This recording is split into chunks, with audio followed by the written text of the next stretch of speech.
So this is the, well, my setup for Neerwinden for Banish of All Fears. Quite the crowded battlefield here on this map. A lot of the blue are French, and the mostly red and orange are the Allies. Here's the command chart where all the commands are in their wings. This one is you can, well, particularly for the French, you can place them freely who you want where in the front, support, or preserve. The Allied side is a little more fixed, particularly on the front of each wing. It's known and who's in what part of which wing. And we have the officers. William III has the overall command, and Duke Luxembourg, I think, commanding. And we'll see how this new system, an upgrade from the Mux and Pike system, because the technology and organization has changed. So we'll see how this goes. This is first play, never played it, which explains the setup is kind of haphazard in the sense of where to place, not knowing how this game system or playing this scenario before. Basically, the victory conditions is if they rout one of the three central wings, either side, along these dotted lines here. The dashed lines are the wing boundaries. The dotted line is the setup.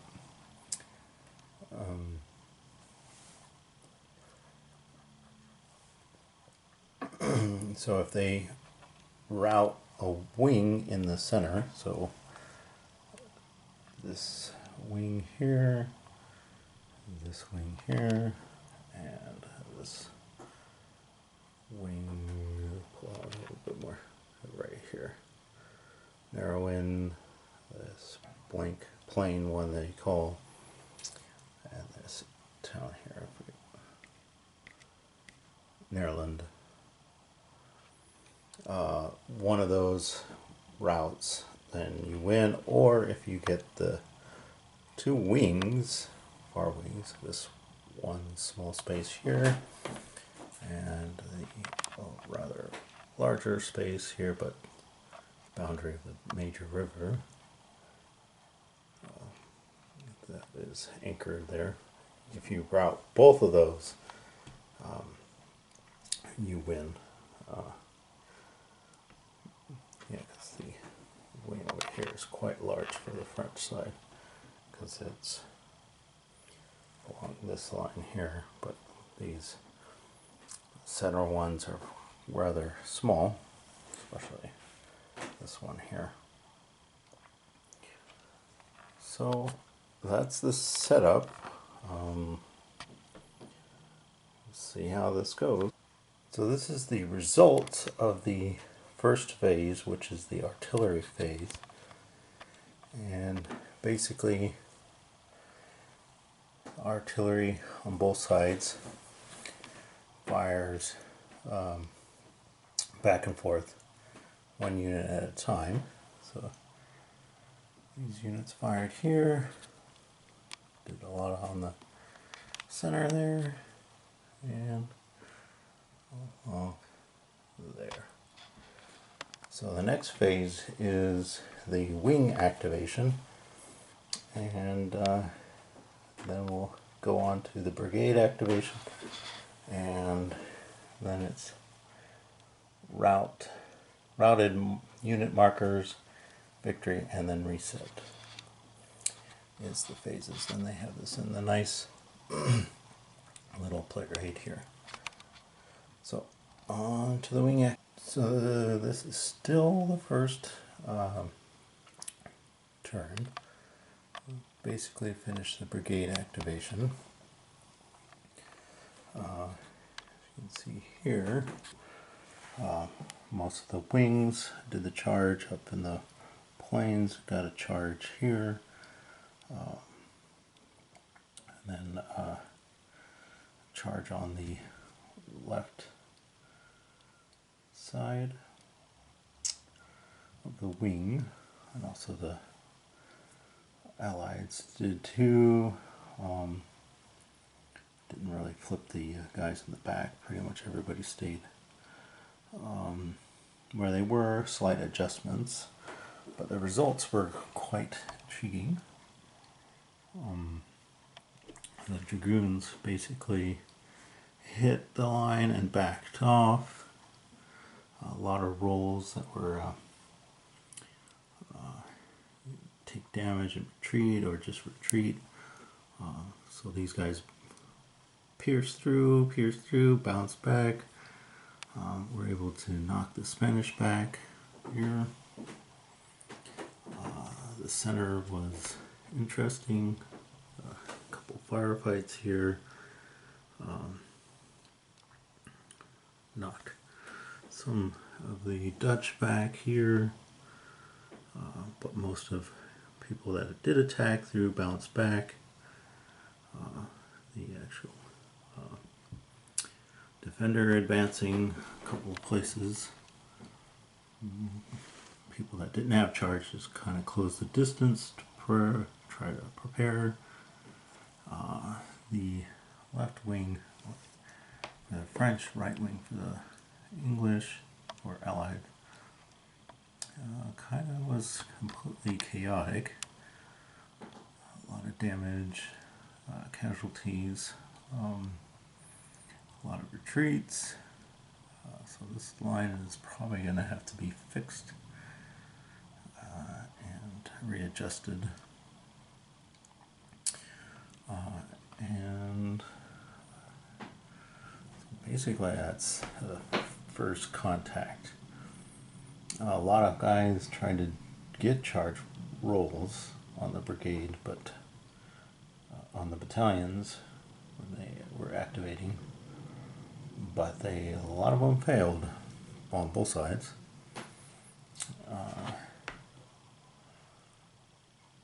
And mostly the Allies were going to stay where they were, kind of let the French come on, except I realized that it's probably not a good idea with the initial volley.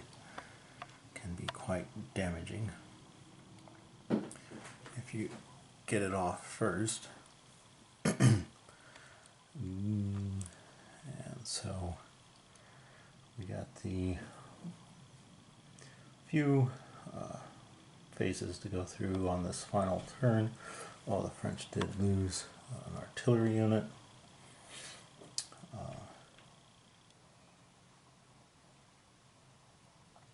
And then we'll see how it goes. It's kind of typical of these battle games. Everything looks nice, and then when first contact happens, things just go awry. But compared to musket and pike, the troops are a little more disciplined. They're just not going to go gallivanting off, charging and attacking willy-nilly like in that system compared to this one. Alright, on to the final few phases, and then probably start the next. So this is the working through the wing activation for 7 a.m. In the 41 minutes to 59 minutes turn. Basically, not much happened on the board here, everybody's kind of staying the same.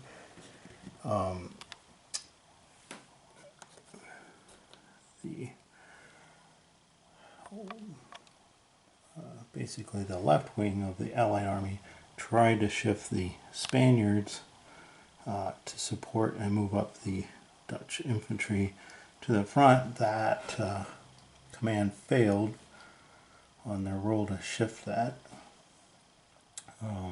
because also the Danish here, they're going to have to go right into immediate dress command, because they are all and out of are not touching together, so they're going to have to reorganize themselves. And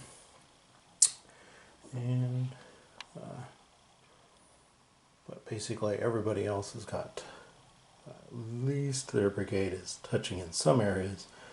A few guys are off,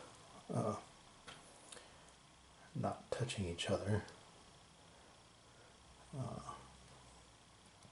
So basically this is the command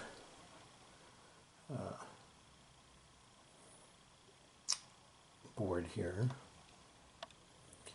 for the next turn. For the wing activation.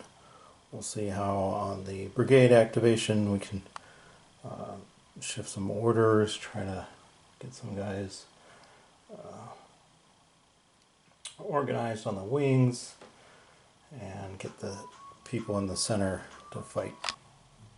So on the second turn here, I figured out I made a few mistakes on the last turn. A couple of units actually hit their 0 on their combat values, and things did not go well for the French, because 2 brigades broke after they hit 1, and I rolled really high and they broke. But the morale for these, where are these guys?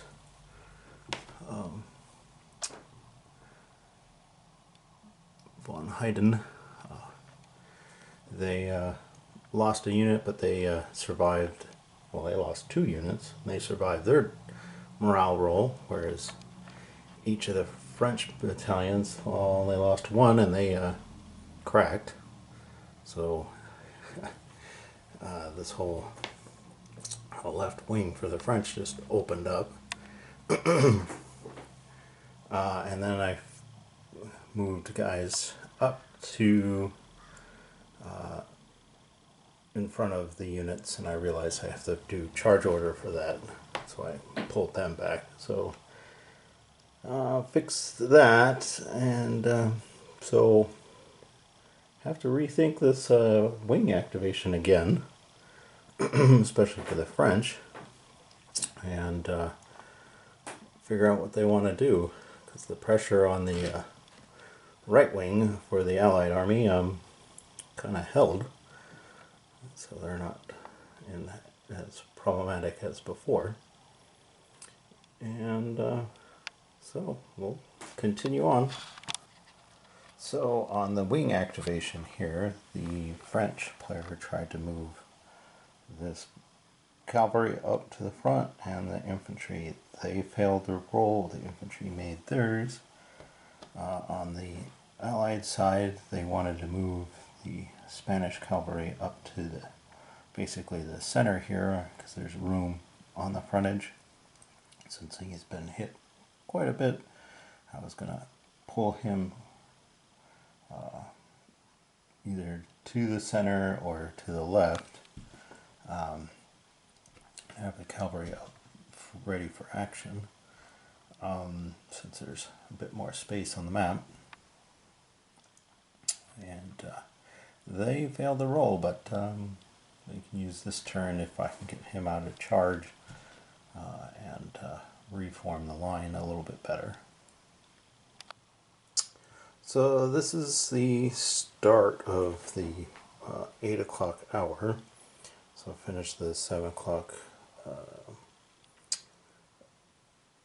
last turn of the 7 o'clock. So this is the right wing of the Allied kind of status there. French really couldn't do much. The Danes there countered. The Dragoons actually survived, and their attack actually helped the unit. During retreats, they reformed and got their battalion integration returned by fluke. But the big problem here is this entire center just opened up. They rolled bad on the morale and completely cracked. And we're going to either shift these infantry over and try to bring up this cavalry, possibly. But there's a major hole here, which can help outflanking. People try to attack on the line here, but no activity on this line. Could not get to change orders. The Allies reformed the left of their wing, but the Spanish cavalry failed their role to move up to the front. And the French also failed to get their role to get the cavalry up into position, but the infantry did. They filled in that hole there. But a few other mistakes were corrected during the turn, having back here in the behind the line was not set up correctly, but that didn't really affect the game per se. So that was all corrected on this turn, but also mistakes happened on both sides, so it all comes out in the wash. But so far, the clash of arms at the beginning is really taking toll, and seeing how everything gets moved around is going to be interesting. And so on to 8 o'clock. So this is the brigade chart here with all the wings. So during the wing activation, the French tried to bring the cavalry up to the front. That failed. The Allies tried to bring the Spaniards up to the front. That failed.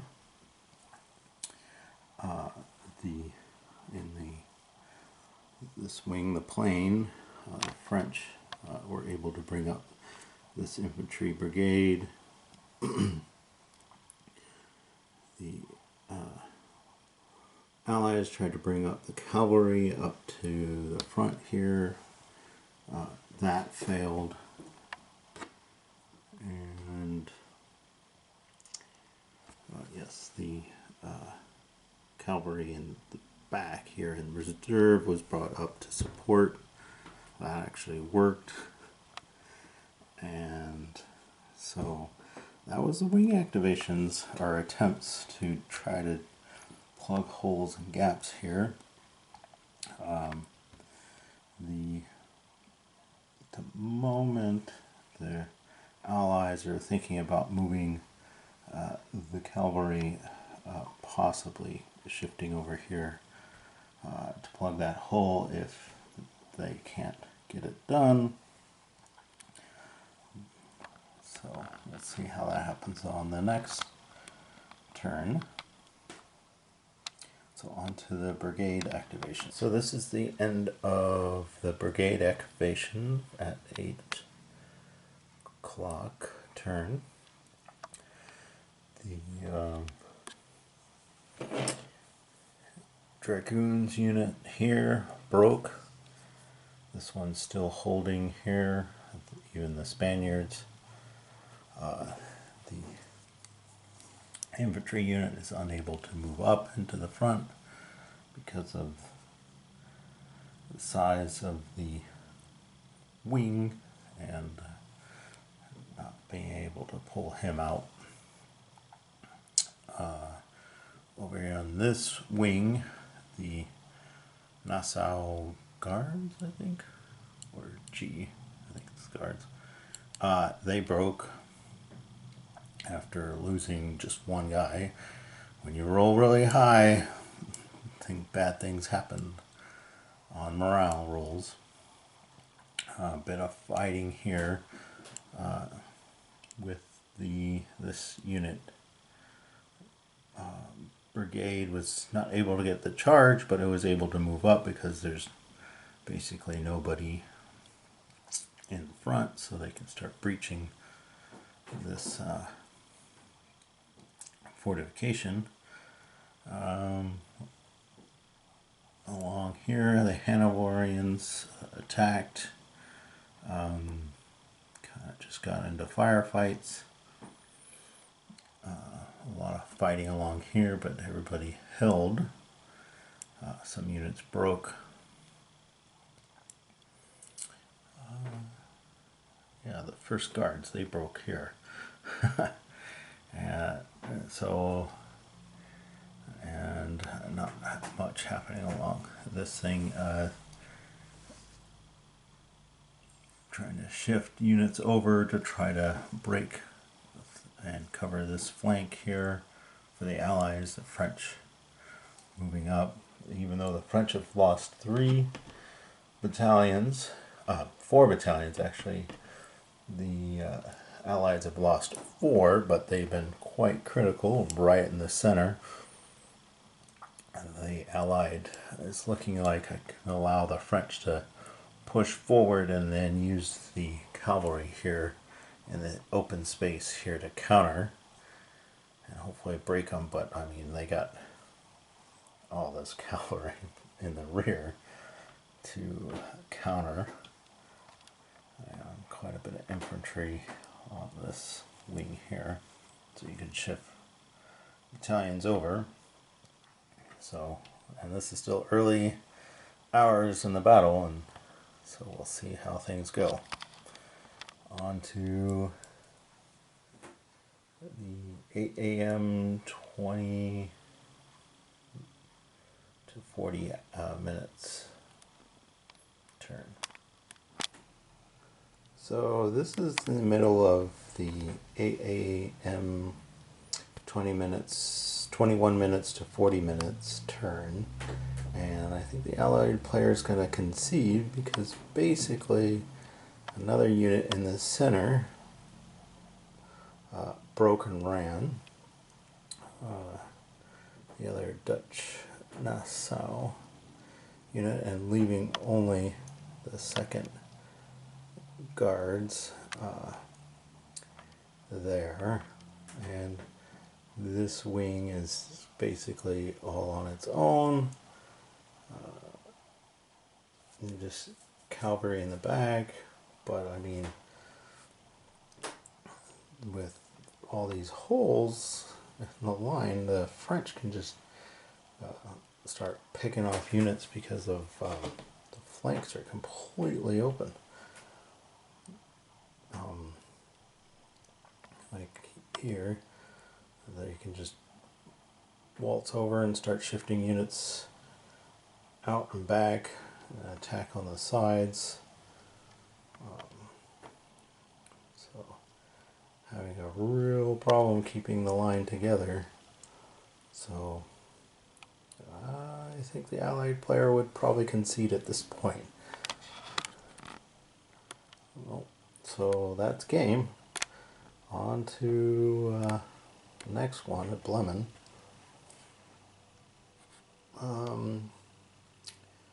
But, you know, first time playing, made a few mistakes, trying to learn the system here. Probably playing not optimally, but also the die rolls. Every time doing a morale check, I'm rolling high, and if you only have 1 loss and you're rolling 8s and 9s, everybody's breaking. So, kind of crazy, and something you gotta keep in mind that once the people start fighting, things can happen pretty rapidly.